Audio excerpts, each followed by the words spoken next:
والتفت الساق بالساق إلى ربك يومئذ المساق. الحمد لله رب العالمين والصلاة والسلام على رسوله الأمين وعلى آله وأصحابه ومن تبعهم بإحسان إلى يوم الدين. Amma ba'd. Setelah kita murajaah tadi pembahasan kemarin berhubungan dengan firqatut tabligh, juga bagaimana menunjukkan tentang batilnya manhaj yang mereka tempuh, yaitu dengan tidak adanya dakwah kepada tauhid dan pengingkaran terhadap syirik. Dan ini perkara mendasar ikhwani fillah untuk mengetahui firqah-firqah yang menyimpang dari jalan Rasul sallallahu alaihi wasallam. Karena Rasulullah sallallahu alaihi wasallam tidaklah diutus kecuali untuk menyeru kepada tauhid. Sehingga kapan saja suatu golongan, suatu kelompok mereka minggir atau meninggalkan prinsip ini, maka berarti mereka jauh dari prinsip Rasul sallallahu alaihi wasallam dalam berdakwah. Kemudian Syekh Najmi rahimahullah taala katakan, wa hakadha yuqalu an jama'atis sururiyah alladziina yarawna al-khuruj 'ala al-a'immatil muslimin aw al-wulatil muslimin. Idza fakkarna fi hadhihi al-manahij fahal naraha min sabilil mu'minin atau min ghairi sabilil mu'minin. Demikian pula dikatakan kepada jamaah sururiyah. Jamaah sururiyah fanifillah dikatakan dalam ta'liq, hiya jama'atun min wala'idil ikhwanil muslimin. Itu adalah jamaah di antara turunan-turunan ikhwanul muslimin. Cuman jamaah ini ikhwani fillah lebih berbahaya daripada ikhwanul muslimin yang zahir. Sebab sebagaimana dikatakan oleh mereka-mereka yang menulis tentang firqah sururiyah ini, bahwasanya sururiyah mereka menampakkan secara zahir dengan penampilan salafiyah. Karena kebanyakan pentolan-pentolan mereka memang terdidik di tengah-tengah salafiyun, sehingga mereka memiliki ilmu, walaupun sedikit tahu sedikit tentang beberapa perkara-perkara seputar manhaj.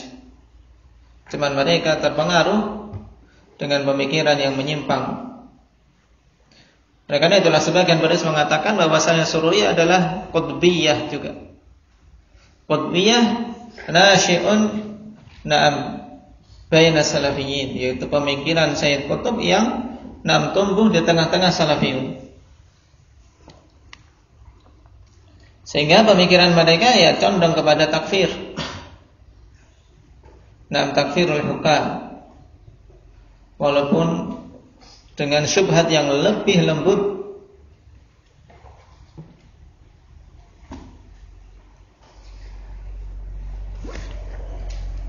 Tantasibu ila Muhammad ibn Surur ibn Naif Zainal Abidin. Firqah ini dinisbahkan kepada Muhammad ibn Surur ibn Naif Zainal Abidin, sahibi majalati sunnah wal bayan wa ghairihima minan nasyara. Orang yang memiliki majalah As-Sunnah dan Al-Bayan di zaman itu, serta yang lainnya dari majalah-majalah dan tulisan-tulisan yang disebarkan.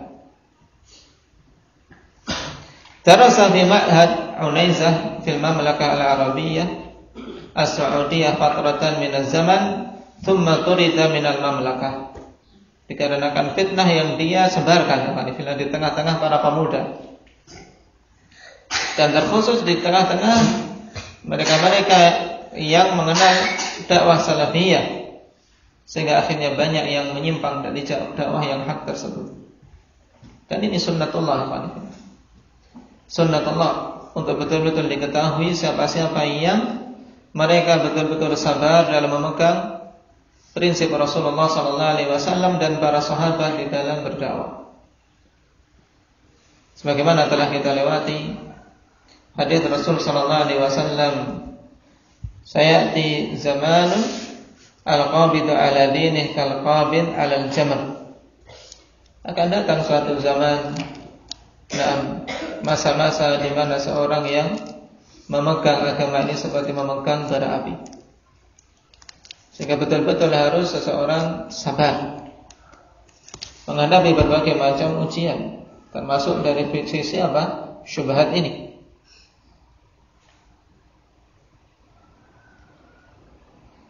Dia belajar di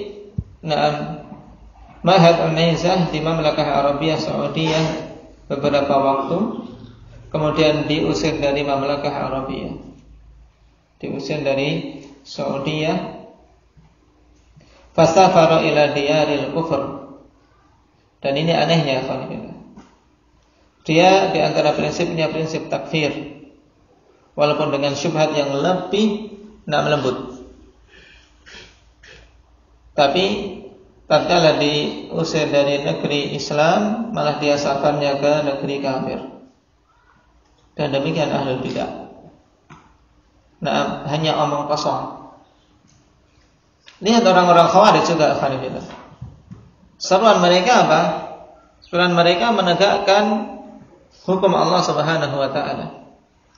Tapi perbuatan mereka jauh dari penerapan hukum Allah Subhanahu wa taala. Yang mereka perangi kaum muslimin, tapi mereka tinggalkan orang-orang kafir. Yaqtuluna ahlal Islam wa yatrukuna ahlal awthan.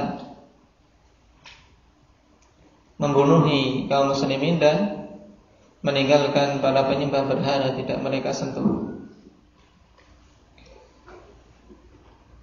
Dan terkhusus dengan Muhammad bin Surur ini, gembong dari gerakan Sururiyah, setelah diusir dari Mamlakah Saudiyah, dia safar ke negeri kafir, wa aqama baina adhuril kuffar fi Britania, dan dia mukim di tengah-tengah orang-orang kafir di Inggris. Dan ini termasuk fadhihah.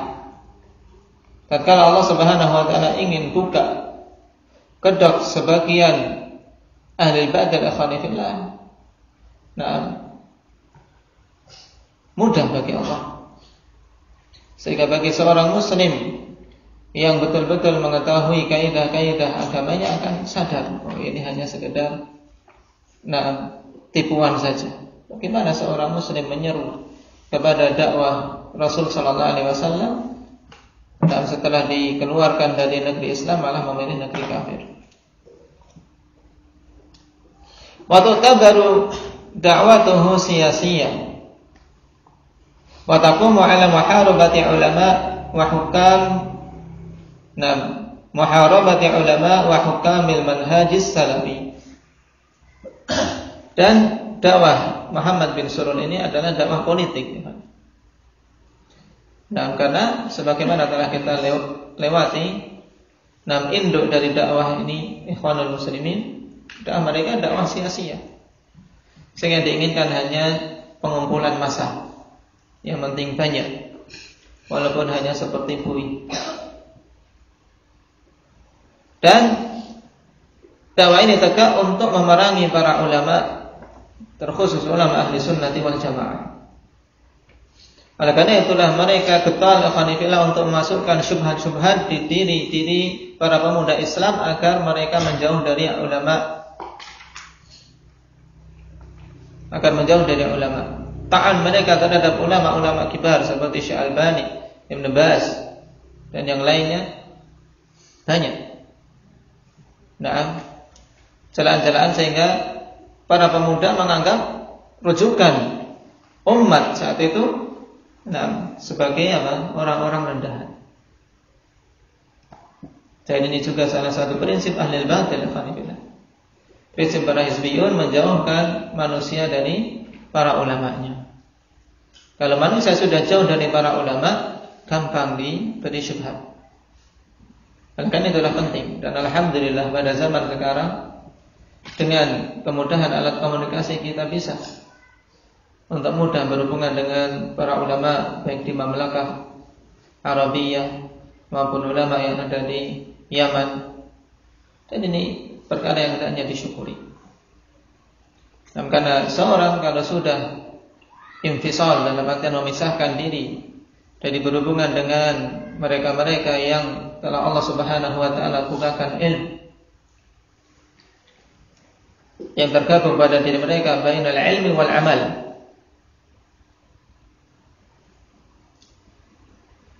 Kalau sudah memisahkan dari mereka, ini biasanya ghairu muwaffaq, tidak mendapatkan taufik untuk bisa istiqomah.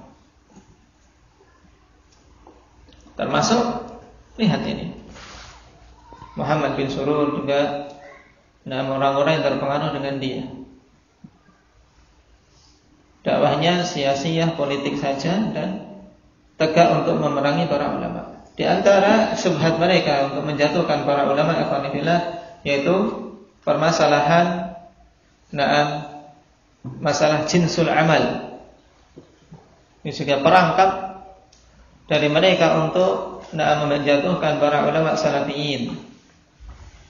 Masalah jinsul amal yang tidak pernah dibahas oleh para salaf. Apa hukum tariku jinsil amal? Orang yang meninggalkan jinsul amal, jenis amal, dalam artian meninggalkan amalan secara keseluruhan. Kalau ada yang mengatakan yang penting la ilaha illallah, berarti ini murji'ah mereka. Sehingga banyak seperti Syalbani dituduh sebagai apa? Sebagai ulama murji'ah yang memiliki pemahaman irja'. Dan ulama-ulama yang lain yang tidak sepaham dengan sururiyin. Di antara fitnahnya ini. Ini sekilas tentang sururiyah. Dan kitab-kitab yang membahas tentang mereka banyak. Alhamdulillah, untuk seseorang memperdalam tentang mereka bisa merujuk ke sana. Dakwah sia-sia dibangun di atas prinsip-prinsip ikhwanul muslimin, walaupun lebih disembunyikan, dihiasi dengan prinsip-prinsip salaf. Oleh karena itulah dalam masalah jarh wa ta'dil mereka munculkan suatu kaidah baru, yaitu kaidah muwazanah. Muwazanah. Berarti mereka sudah kenal, mempelajari di tengah-tengah salafiyun masalah jarh wa ta'dil, tahdzir, peringatan dari ahli batil, dari ahli bidah, sebagaimana para salaf. Mereka kokoh dalam masalah ini. Mereka munculkan prinsip baru, prinsip muwazanah. Salah menurut mereka kalau seseorang ketika menjelaskan ahli batil, menjelaskan ahli bidah, kok hanya dijelaskan kejelekannya saja. Ini tidak adil menurut mereka. Tapi harus muwazanah, harus seimbang. Jadi ditimbang, ini kejelekannya, ini kebagusannya. Karena bagaimanapun manusia, sejelek apapun mesti ada kebagusannya. Jadi zalim menurut mereka kalau hanya menyebutkan kejelekannya. Dan ini prinsip batil, prinsip batil. Sehingga menurut mereka seandainya seorang ingin menjelaskan tentang penyimpangan Sayyid Qutb, ingin menjelaskan penyimpangan Sayyid Qutb, ya sebutkan juga kebaikan-kebaikan Sayyid Qutb. Dia seorang ulama lughawi, seorang yang adib, ahli adab, kemudian sastrawan, kemudian juga dakwahnya sudah banyak menyadarkan para pemuda dan seterusnya. Jangan cuma disebutkan kejelekannya. Ini prinsip apa namanya? Muwazanah. Ini prinsip batil. Kalau demikian keadaannya, bagaimana kaum muslimin akan meninggalkan ahlul batil? Nah, oleh karena itulah para salaf kalau kita melihat mereka ketika memperingatkan kaum muslimin dari ahlul batil, ya mereka dengan tegas menjelaskan tentang kebatilan seseorang. Bahkan lihat Abu Hanifah, kalau kita lihat Abu Hanifah, padahal seorang yang tersohor dalam ilmu fikih saat itu. Kalau kita lihat kalam para salaf sezaman, ya akhwanifillah, keras terhadap Abu Hanifah. Mereka tidak peduli dalam artian bagaimana kedudukan Abu Hanifah dari sisi fikih. Cuma mereka ketika memperingatkan manusia dari ra'i, mengedepankan pikiran daripada hadis, maka mereka keluarkan kata-kata yang pedas agar manusia meninggalkan prinsip ini, akan meninggalkan dan menjauh dari mengedepankan akal daripada hadis.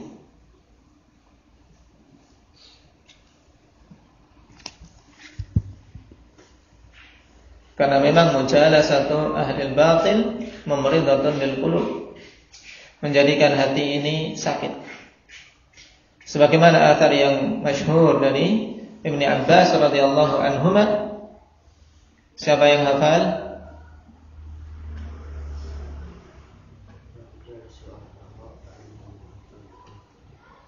Baik, ahsanta. La tujalisu ahlal ahwa fa inna mujalasatuhum mumridatun lil qulub. Jangan kalian duduk-duduk dengan ahlul ahwa. Ahlul ahwa yaitu mereka yang mengedepankan hawa nafsu daripada dalil.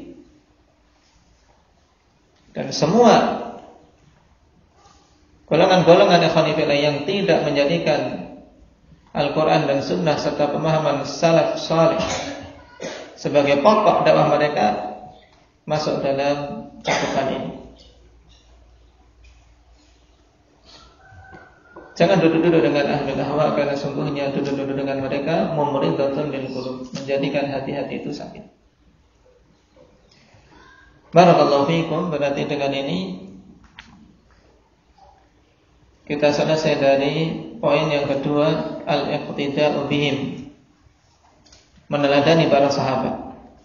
Yang sebagian kutab atau yang menuliskan usul sunnah ini menggabungkan prinsip tersebut, yaitu at-tamassuk bima kana alaihi ashabur Rasulullah sallallahu alaihi wasallam wal iqtida'u bihim. Ini prinsip yang pertama. Berpegang teguh dengan apa-apa yang para sahabat berada di atasnya dan meneladani mereka. Ini bisa menjadi satu prinsip. Nah, dan dalil utama dalam masalah ini apa? Ayatnya sudah dihafal belum? Bab dalbab.